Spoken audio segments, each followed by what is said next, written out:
इस ऐतिहासिक कार्यक्रम में उपस्थित केरला के राज्यपाल श्रीमान आरिफ मोहम्मद खान, केरल के मुख्यमंत्री श्रीमान पिनाराई विजयन जी, देश के रक्षा मंत्री श्रीमान राजनाथ सिंह जी, केंद्रीय मंत्रिमंडल के मेरे अन्य सहयोगीगण, chief of naval staff admiral R Harikumar ji, MD Cochin shipyard, सभी विशिष्ट एवं गणमान्य अतिथिगण और इस कार्यक्रम में जुड़े मेरे प्यारे देशवासियों, आज यहां केरला के समुद्री तट पर भारत का हर भारतवासी एक नए भविष्य के सूर्योदय का साक्षी बन रहा है। आईएनएस विक्रांत पर हो रहा ये आयोजन विश्व क्षितिज पर भारत के बुलंद होते हौसलों की हुंकार है। आजादी के आंदोलन में हमारे स्वतंत्रता सेनानियों ने जिस सक्षम, समर्थ और शक्तिशाली भारत का सपना देखा था, उसी एक सशक्त तस्वीर आज हम यहां देख रहे हैं। विक्रांत विशाल है, विराट है, विहंगम है। विक्रांत विशिष्ट है, विक्रांत विशेष भी है। विक्रांत केवल एक युद्धपोत नहीं है, ये 21वीं सदी के भारत के परिश्रम, प्रतिभा, प्रभाव और प्रतिबद्धता का प्रमाण है।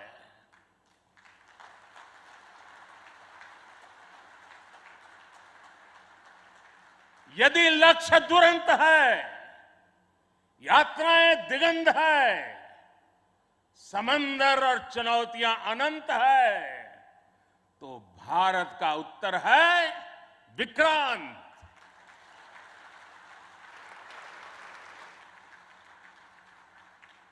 आजादी के अमृत महोत्सव का अतुलनीय अमृत है विक्रांत। आत्मनिर्भर होते भारत का अद्वितीय प्रतिबिंब है विक्रांत। ये हर भारतीय के लिए गर्व और गौरव का अनमोल अवसर है। ये हर भारतीय का मान, स्वाभिमान बढ़ाने वाला अवसर है।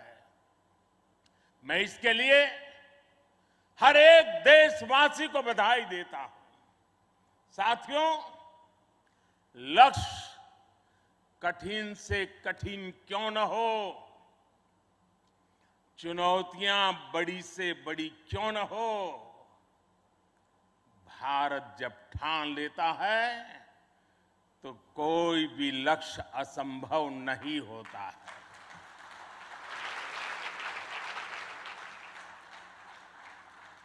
आज भारत विश्व के उन देशों में शामिल हो गया है जो स्वदेशी तकनीक से इतने विशाल एयरक्राफ्ट कैरियर का निर्माण करता है। आज आईएनएस विक्रांत ने देश को एक नए विश्वास से भर दिया है।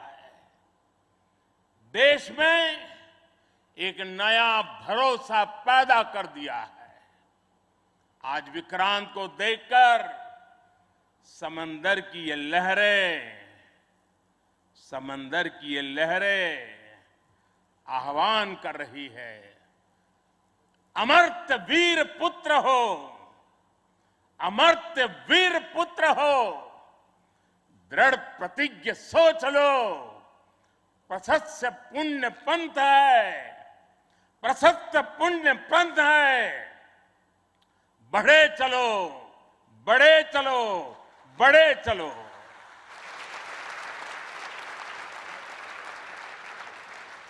साथियों, इस ऐतिहासिक अवसर पर मैं भारतीय नौसेना का कोचिन शिपयार्ड के सभी इंजीनियर्स, वैज्ञानिकों और मेरे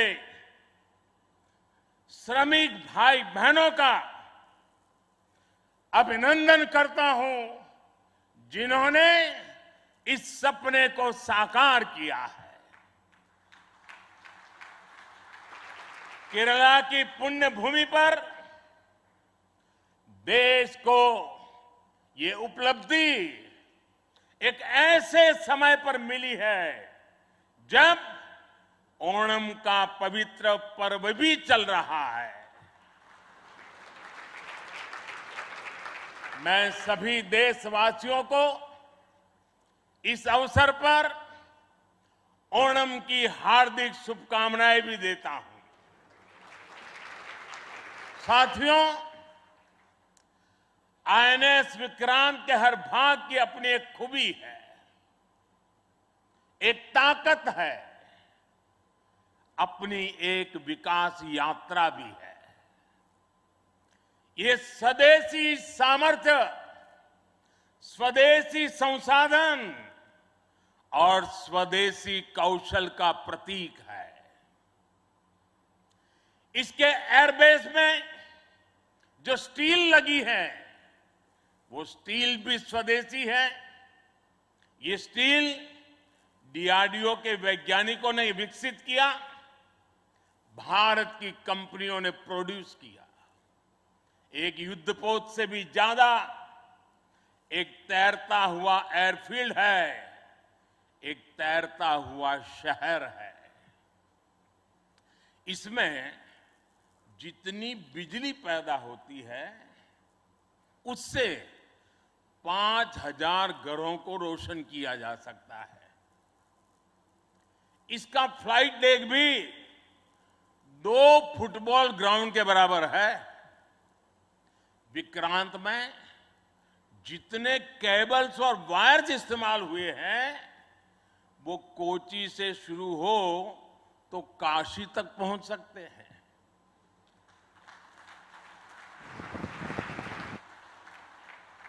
ये जटिलता हमारे इंजीनियर्स की जीवटता का उदाहरण है। मेगा इंजीनियरिंग से लेकर नैनो सर्किट्स तक पहले जो भारत के लिए अकल्पनीय था, वो हकीकत में बदल रहा है। साथियों, इस बार स्वतंत्रता दिवस पर मैंने लाल किले से पंच प्राण का आह्वान किया और हमारे हरि जी ने भी इसका उल्लेख किया। इन पंच प्राणों में पहला प्राण है विकसित भारत का बड़ा संकल्प, दूसरा प्राण है गुलामी की मानसिकता का संपूर्ण त्याग, तीसरा प्राण है अपनी विरासत पर गर्व, चौथा और पांचवा प्राण है देश की एकता, एकजुटता और नागरिक कर्तव्य। आईएनएस विक्रांत के निर्माण और इसकी यात्रा में हम इन सभी पंच प्राणों की ऊर्जा को देख सकते हैं। आईएनएस विक्रांत इस ऊर्जा का जीवन संयंत्र है। अभी तक इस तरह के एयरक्राफ्ट कैरियर केवल विकसित देश ही बनाते थे। आज भारत ने इस लीग में शामिल होकर विकसित राष्ट्र की दिशा में एक और कदम बढ़ा दिया है। साथियों, जल परिवहन के क्षेत्र में भारत का बहुत गौरवमयी इतिहास रहा है। हमारी समृद्ध विरासत रही है। हमारे यहां नौकाओं और जहाजों से जुड़े श्लोकों में बताया गया है, दीर्घिका तरणीहि लोला गत्वरा गामिनी तरीहि जंगाला प्लाविनी चैव धारिणी वेगिनी तथा। ये हमारे शास्त्रों में इतना वर्णन है। दीर्घिका तरुणी लोला गत्वरा गामिनी जंगाला प्लाविनी धारिणी वेगिनी। हमारे यहां जहाजों और नौकाओं के अलग अलग आकार और प्रकार होते थे। हमारे वेदों में भी नौकाओं, जहाजों और समुद्र से जुड़े कितने ही मंत्र आते हैं। वैदिक काल से लेकर गुप्त काल और मौर्य काल तक भारत के समुद्री सामर्थ्य का डंका पूरे विश्व में बजता था। छत्रपति वीर शिवाजी महाराज ने इस समुद्री सामर्थ्य के दम पर ऐसी नौसेना का निर्माण किया जो दुश्मनों की नींद उड़ाकर रखती थी। जब अंग्रेज भारत आए तो वो भारतीय जहाजों और उनके जरिए होने वाले व्यापार की ताकत से घबराए रहते थे। इसलिए उन्होंने भारत की समुद्री सामर्थ्य की कमर तोड़ने का फैसला लिया। इतिहास गवाह है कि कैसे उस समय ब्रिटिश संसद में कानून बनाकर भारतीय जहाजों और व्यापारियों पर कड़े प्रतिबंध लगाए दिए गए थे। भारत के पास प्रतिभा थी, अनुभव था, लेकिन हमारे लोग इस कुटिलता के लिए मानसिक रूप से तैयार नहीं थे। हम कमजोर पड़े और उसके बाद गुलामी के कालखंड में अपनी ताकत को धीरे धीरे भुला बैठे। अब आजादी के अमृत काल में भारत अपनी उस खोई हुई शक्ति को वापस ला रहा है। उस ऊर्जा को फिर से जगा रहा है। साथियों, आज 2 सितंबर 2022 की ऐतिहासिक तारीख को इतिहास बदलने वाला एक और काम हुआ है। आज भारत ने गुलामी के एक निशान, गुलामी के एक बोझ को अपने सीने से उतार दिया है। आज से भारतीय नौसेना को एक नया ध्वज मिला है।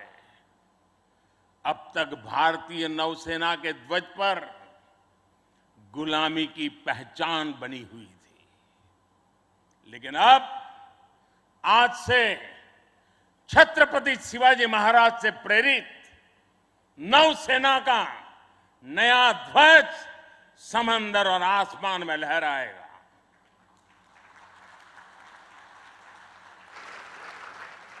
कभी रामधारी सिंह दिनकर जी ने अपनी कविता में लिखा था, नवीन सूर्य की नई प्रभा, नवीन सूर्य की नवीन प्रभा, नमो नमो नमो, नमो स्वतंत्र भारत की ध्वजा, नमो नमो नमो।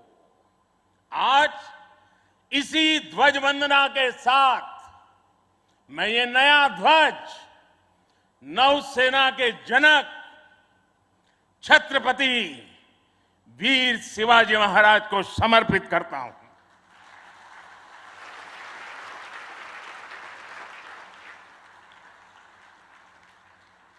मुझे विश्वास है भारतीयता की भावना से ओतप्रोत ये नया ध्वज भारतीय नौसेना के आत्मबल और आत्मसम्मान को नई ऊर्जा देगा।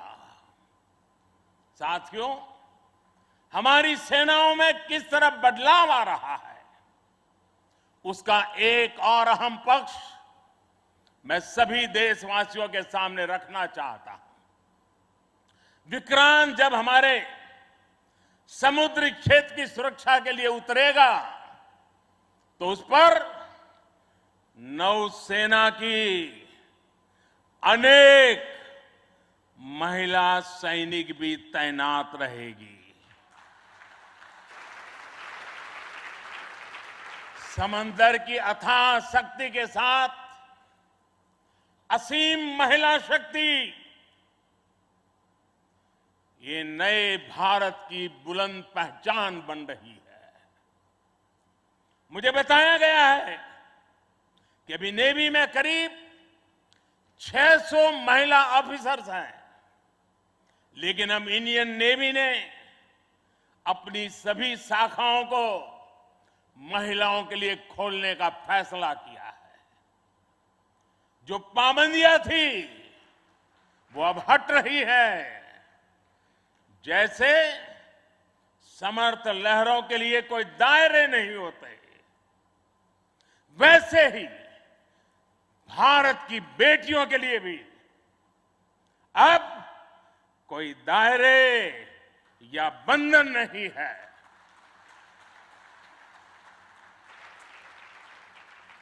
अभी 1-2 साल पहले विमेन ऑफिसर्स ने तारिणी बोट से पूरी पृथ्वी की परिक्रमा की थी। आने वाले समय में ऐसे पराक्रम के लिए कितनी ही बेटियां आगे आएगी, दुनिया को अपनी शक्ति से परिचित करवाएगी। नेवी की तरह ही तीनों सशस्त्र सेनाओं में युद्धक भूमिकाओं में महिलाओं को शामिल किया जा रहा है। उनके लिए नई जिम्मेदारियों के रास्ते खोले जा रहे हैं।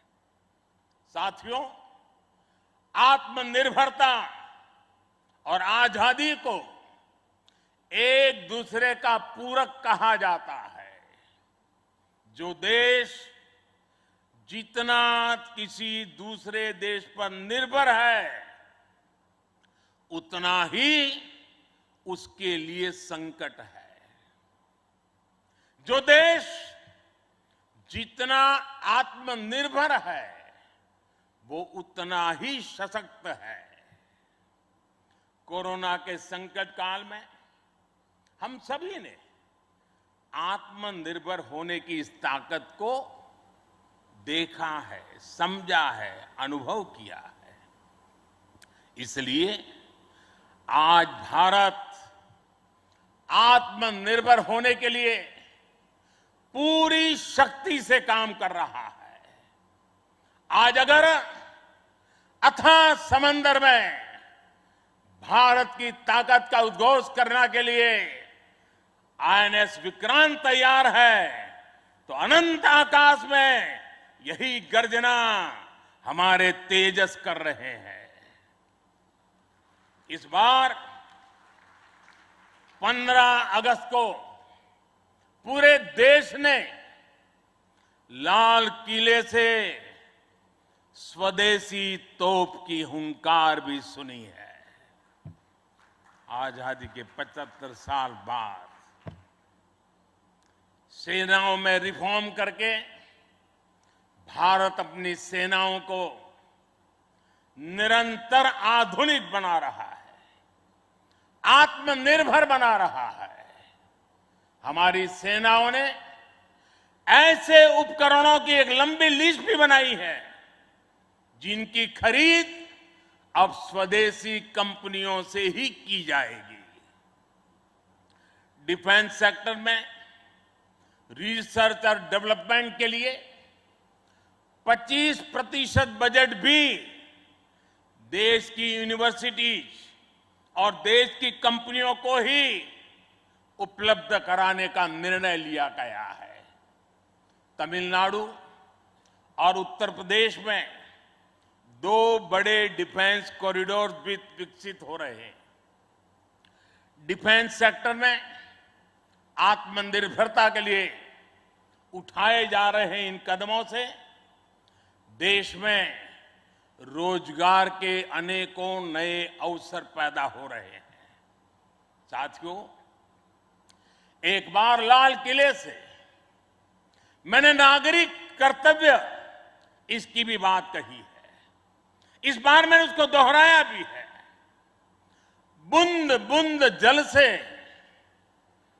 जैसे विराट समंदर बन जाता है, वैसे ही भारत का एक एक नागरिक वोकल फॉर लोकल, अगर वोकल फॉर लोकल के मंत्र को जीना प्रारंभ कर देगा तो देश को आत्मनिर्भर बनने में अधिक समय नहीं लगेगा। जब सभी देशवासी लोकल के लिए वोकल होंगे तो उसकी गूंज सिर्फ भारत में ही नहीं बल्कि पूरी दुनिया में सुनाई देगी। और देखते ही देखते दुनिया के जो भी मैन्युफैक्चरर होंगे उनको भी मजबूरन भारत में आकर के मैन्युफैक्चरिंग के रास्ते पर चलना पड़ेगा। ये ताकत एक एक नागरिक के अपने आप में तजुर्बे में है।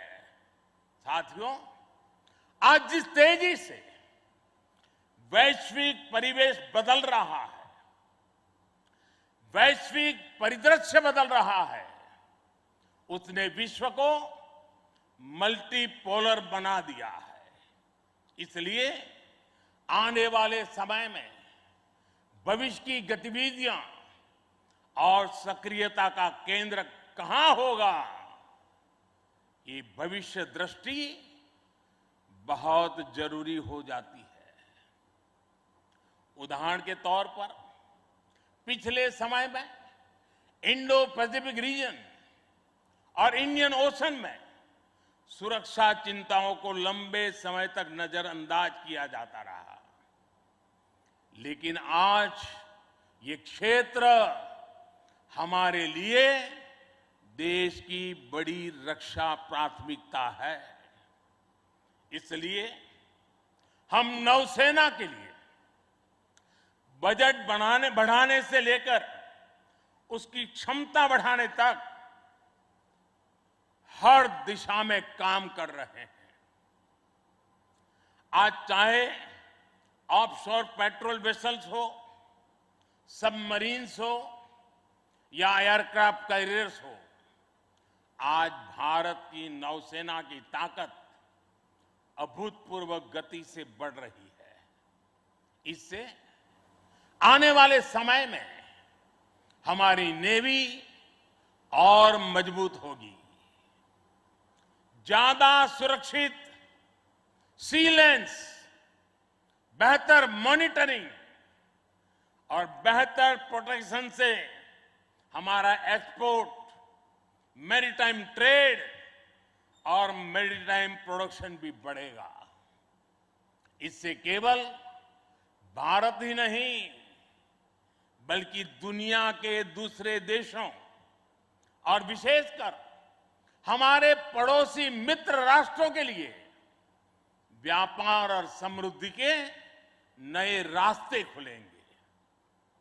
साथियों, हमारे यहां शास्त्रों में कहा जाता है और बहुत महत्वपूर्ण बात कही जाती है और जिस बात को हमारे लोगों ने संस्कार के रूप में जिया है, हमारे यहां शास्त्रों में कहा गया है, विद्या विवादाय धनम मदाय शक्ति ही परेशान परपीडनाय खलस्य साधो विपरीतम एतत् ज्ञानाय दानाय च रक्षणाय। अर्थात दुष्ट की विद्या विवाद करने के लिए, धन घमंड करने के लिए और शक्ति दुष्करों को प्रताड़ित करने के लिए होती है। लेकिन सज्जन के लिए ये ज्ञान, दान और कमजोर की रक्षा का जरिया होता है। यही भारत का संस्कार है। इसलिए विश्व को सशक्त भारत की ज्यादा जरूरत है। मैंने एक बार पढ़ा था कि एक बार जब डॉक्टर एपीजे अब्दुल कलाम से किसी ने पूछा कि आपका व्यक्तित्व तो बड़ा शांति प्रिय है, आप तो बड़े शांत व्यक्ति लगते हैं, तो आपको हथियारों की क्या जरूरत लगती है? कलाम साहब ने कहा था, शक्ति और शांति एक दूसरे के लिए जरूरी है। और इसलिए आज भारत बल और बदलाव दोनों को एक साथ लेकर चल रहा है। मुझे विश्वास है, सशक्त भारत शांत और सुरक्षित विश्व का मार्ग प्रशस्त करेगा। इसी भाव के साथ